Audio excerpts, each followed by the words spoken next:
the next question, we're going to start with Jamie. This one is kind of a general question. What should Elgin's role be in promoting and funding the arts? What should Elgin's role be in promoting and funding the arts? Well, I think they do a lot right now, being that they allow a lot of different, like Art and Soul, they help with that event, I believe, and the art studio they have at 164 Division, they pay the rent for that when they could use a city facility. But I think with Art Space, and they're very friendly to the artists, and I think it's a good thing for the city to have. I think it makes us viable, and I think it makes us different. And I think they've been doing a good job with it at this point, other than paying the unneeded rent.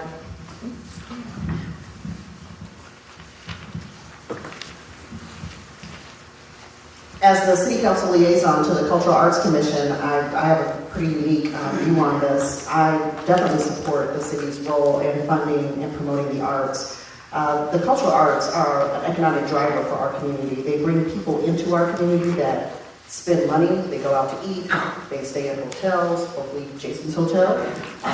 They go and get gas, and they support our businesses.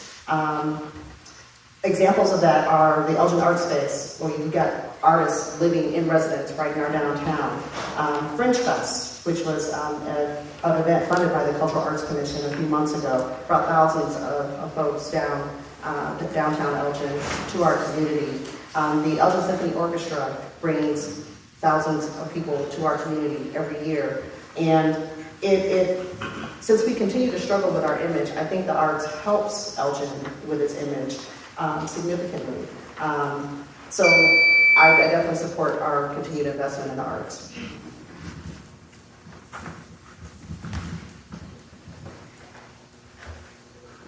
Improving Elgin's image is important, and supporting the arts is too. I'm not so sure that we're getting the bang for the buck. In other words, if we are contributing X amount of dollars to the arts in what form it may be, whether it's grants to the symphony orchestra or building a loft space for artists to live in. Has there ever been a study done to show how much of an economic return we're getting for all of our promotion? Not that promotion's bad, I do favor that, but I would think that we need to encourage more private sector donation in supporting and funding that initiative rather than from the taxpayers. I do support the arts, but I really would like to see that analysis done to make sure that we are truly getting a good return for all of the effort and the dollars that we are putting forth into that effort. Thank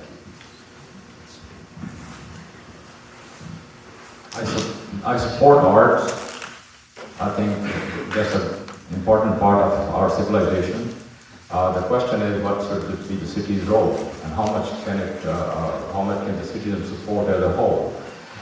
We have Elgin Symphony Orchestra that has been considered a burden. It cannot continue on its own. We have loft. Some of the loft on Spring Street, I believe, on our grove, is working good. I mean, if you go there, it gives you a very good impression of City of Elgin. And I like that. Same way Symphony Orchestra is good. For Elgin to improve its image, we need to support them. But we need to make the pie bigger so that there are more people contributing to us. We need to make Elgin more attractive to the middle class families and have more businesses come in. That's what we need to concentrate on.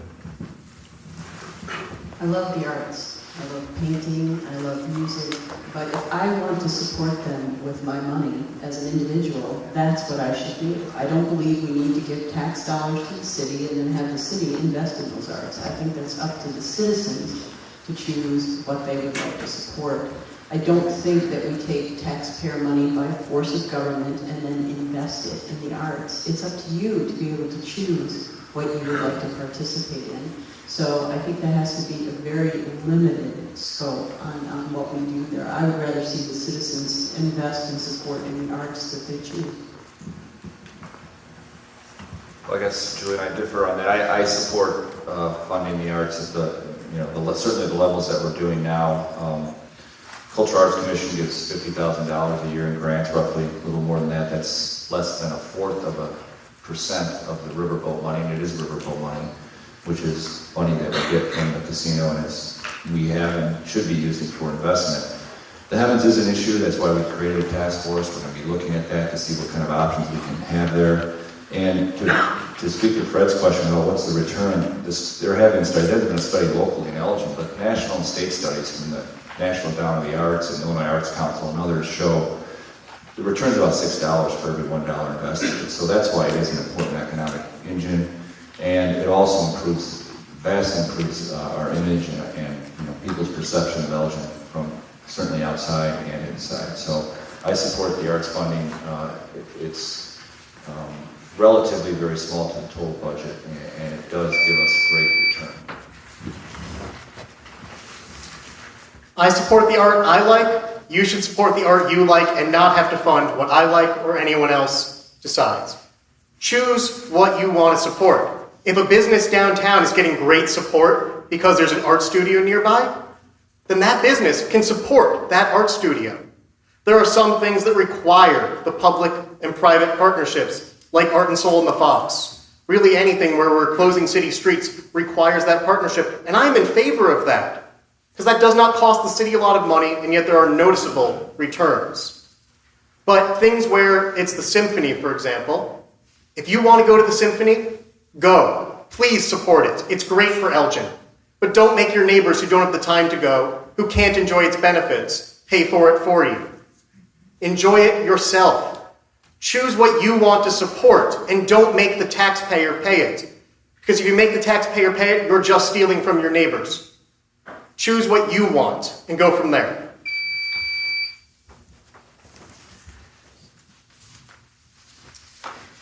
I do support the arts, but I'm very conflicted when we throw tax dollars at constant support of it.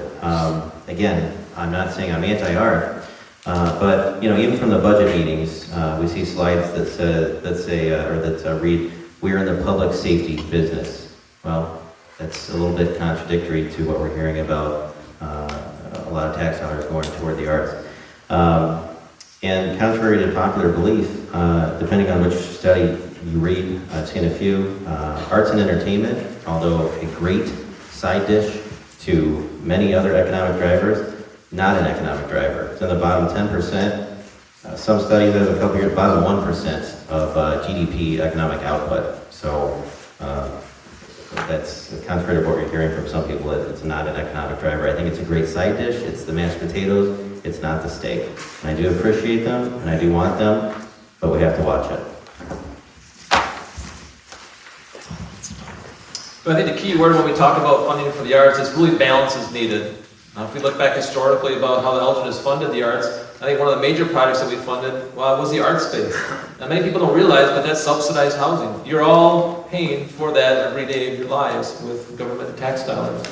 One of the pieces I guess I would say is balance is needed is when we look at the rental property that we did do through the city. I did end up supporting that. You may say, well, why? I'm shocked that you did. I guess I would say I was shocked at how many emails I got, both from local business owners, local artists, people from out of town. That was one of those ways where I felt like I could compromise. I could go to the middle ground.